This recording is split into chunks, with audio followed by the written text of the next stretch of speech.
UAE-ക്കൊപ്പം ഖത്തറിലും ബഹ്റൈനിലും കുവൈറ്റിലും പൊടിക്കാറ്റ് ശല്യം തുടരുന്നു.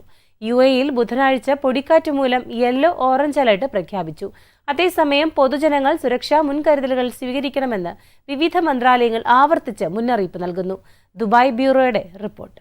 സൗദി അറേബ്യയ്ക്ക് പിന്നാലെ മറ്റു ഗൾഫ് രാജ്യങ്ങളിലും പൊടിക്കാറ്റ് ദുരിതം രൂക്ഷമാകുന്ന കാഴ്ചയാണ് കാണാനാകുന്നത്. ബുധനാഴ്ച UAE ഉൾപ്പെടെയുള്ള മറ്റു രാജ്യങ്ങളിലും പൊടിക്കാറ്റിൽ മുങ്ങി. UAE-യിൽ യെല്ലോ ഓറഞ്ച് അലർട്ട് പ്രഖ്യാപിച്ചു. ചിലയിടത്ത് ദൂരക്കാഴ്ച കുറഞ്ഞതുമൂലം വാഹന ഗതാഗതം മന്ദഗതിയിലായി.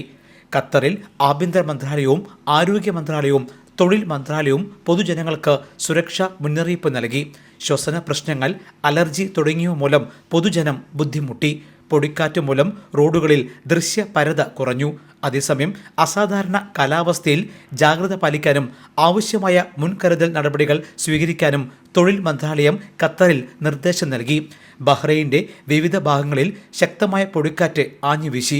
ചൊവ്വാഴ്ചയും ബുധനാഴ്ചയും വിവിധ സ്ഥലങ്ങളിൽ പൊടിക്കാറ്റ് മൂലം ദുരിതം നേരിട്ടു. കാലാവസ്ഥ മാറ്റമുണ്ടാകുമെന്ന് ബഹ്റൈൻ കാലാവസ്ഥാ വിഭാഗം മുന്നറിയിപ്പ് നൽകിയതിന് തൊട്ടു പിന്നാലെയാണ് പൊടിക്കാറ്റ് ആരംഭിച്ചത്. സൗദിയിലും കുവൈറ്റിലും പൊടിക്കാറ്റ് കഴിഞ്ഞ ദിവസം നാശം വിതച്ചിരുന്നു. അതേസമയം വരും ദിവസങ്ങളിൽ ഗൾഫ് രാജ്യങ്ങൾ വേനൽച്ചൂട് കാലാവസ്ഥയിലേക്ക് കടക്കുമെന്നാണ് സൂചനകൾ. Elvis Chumar, Jaihind news, Dubai.